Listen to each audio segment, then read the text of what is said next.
Bon matin les amis, bon matin tout le monde, j'espère que tout le monde va bien ce matin. Je vous partage une vidéo sur 5 étapes pour chasser des démons. C'est Jésus seul qui puisse vous libérer. Jésus est le seul sauveur. Il y avait un frère là qui m'avait contacté pour être délivré des démons. Dès que j'ai commencé à parler, il a senti des démons se manifester en lui. Il me disait, dès que tu commences à prier, là, les démons se manifestaient en moi. J'ai dit, mon frère, le même Jésus que tu vois dans la Bible, c'est le même Jésus qui vit en moi. C'est le même. C'est le même. Donc, le même Jésus qui chassait les démons dans la Bible, c'est le même qui vit en moi aujourd'hui. C'est le même aujourd'hui qui va vous libérer. Alors, 5 étapes. 5 étapes faciles pour chasser les démons. La première étape, c'est l'identification. Il faut absolument que les démons soient identifiés. Il faut identifier ces démons. Est-ce que c'est au niveau de ton esprit? Est-ce que tu vois que tu n'arrives pas à prier? C'est une oppression de ton esprit. Tu vois qu'avant, tu pouvais prier. Maintenant, tu n'arrives pas à le faire. Si tu vois aussi que tu n'as plus de foi en Dieu, il y a des gens qui n'ont pas de foi, sont devenus athées, entre guillemets, ils n'ont pas de foi. Et ça, c'est une oppression de ton esprit. Il faut identifier au niveau de ton esprit, quel esprit? C'est un esprit de confusion. Il y a des gens, quand on regarde leur vie, on voit de la confusion.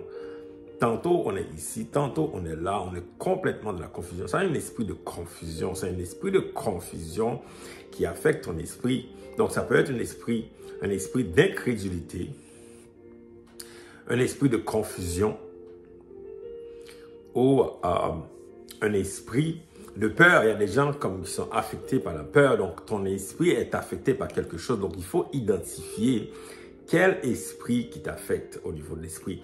Maintenant, au niveau de ton âme, il peut y avoir une oppression spirituelle de ton âme. Il y a des gens qui sont tout le temps en colère, tout le temps offensés. Il y a des personnes qui sont tout le temps en colère. Il y en a aussi, par exemple, qui ont de l'amertume dans l'âme. Il y a une oppression dans l'âme, tout le temps de l'amertume. Ils ne sont pas heureux. Malgré l'argent, malgré les positions, malgré la carrière, toutes sortes de choses, ils ne sont jamais contents, jamais heureux. Ça, c'est une oppression au niveau de l'âme. Il y a des gens qui vivent dans l'anxiété. Une anxiété constante, n'arrive pas à expliquer, malgré la médication, malgré tout ce qu'on fait, l'anxiété. Il y a des gens qui, au niveau des émotions tout le temps à fleur de peau. Des émotions, une oppression des émotions, une oppression de l'âme. Ça, c'est une oppression démoniaque de l'âme. C'est important de comprendre. Il faut identifier quel esprit qui oppresse ton âme. Une oppression au niveau des addictions sexuelles. Il y a des personnes qui sont incapables d'arrêter la pornographie, la masturbation, la fornication, l'adultère, toutes sortes de choses, toutes sortes de comportements inappropriés. Ces gens-là n'arrivent pas, on n'arrive pas à s'en sortir. C'est une oppression de l'âme, une oppression spirituelle de l'âme. Maintenant, au niveau du corps physique, il y a des gens qui ont une maladie, qui n'arrivent pas à expliquer la maladie. On n'arrive pas, les médecins ne savent pas, malgré les tests médicaux, tout ce qu'on essaie de faire, on ne voit pas. On sent qu'on est en train de mourir, mais on ne sait pas pourquoi. C'est un esprit de maladie, c'est un esprit de mort. Un esprit de mort, il faut identifier. Donc, nous sommes à l'étape de l'identification de l'esprit. Il faut absolument que tu puisses identifier quel esprit qui est en train de t'oppresser, oppresser ton esprit, oppresser ton âme et ton corps. Il faut absolument que tu puisses identifier l'esprit, l'identification. Deuxième étape dans la délivrance, c'est l'étape de la repentance. De la repentance. La repentance, dans la repentance, il y a 3 aspects de la repentance. Demander pardon. Tu demandes pardon à Jésus. Parce que quand un esprit est dans sa vie, il va toujours te pousser à faire des choses. Tu demandes pardon à Jésus. L'étape de la repentance, ça comprend le pardon. Tu demandes pardon à Jésus.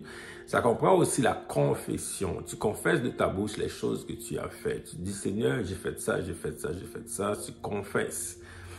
Dans la repentance également, tu donnes ta vie à Jésus. Même si tu es chrétien, peu importe. Tu dis, Seigneur, je te donne ma vie. Prends ma vie. Ça, c'est la repentance. Il faut que tu vives dans la repentance devant le Seigneur. Troisième étape, c'est l'étape de la renonciation. Il faut renoncer à ces esprits méchants, les esprits qu'on a identifiés là, il faut renoncer à ces esprits. Tu dis l'esprit de confusion, l'esprit d'incrédulité quitte ma vie, l'esprit d'addiction sexuelle, l'esprit d'addiction au jeu, l'esprit de colère, l'esprit d'amertume. Tu dis maintenant, tu renonces à l'esprit. Il faut que tu détaches, il faut que tu sois détaché de l'esprit qui t'oppresse, parce qu'il faut dans ta vie que tu puisses identifier c'est quoi que toi, que tu fais, mais c'est quoi l'esprit est en train de faire. Donc quand tu vois qu'il y a une dichotomie, il y a une différence, tu dis, moi je renonce à l'esprit. La quatrième étape, c'est l'étape de la prière. Tu dis, Seigneur Jésus, par le sang de Jésus-Christ, je suis libéré. Au nom de Jésus-Christ, je déclare, je commande à l'esprit de me quitter. Tu commandes à l'esprit, ça c'est la prière, tu commandes à l'esprit de te quitter, l'esprit de masturbation, tu quittes ma vie immédiatement.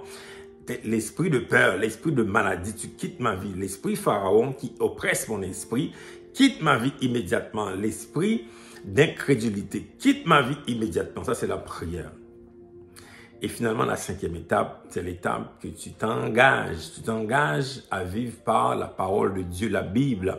Tu dis, Seigneur, je m'engage à vivre selon ta parole.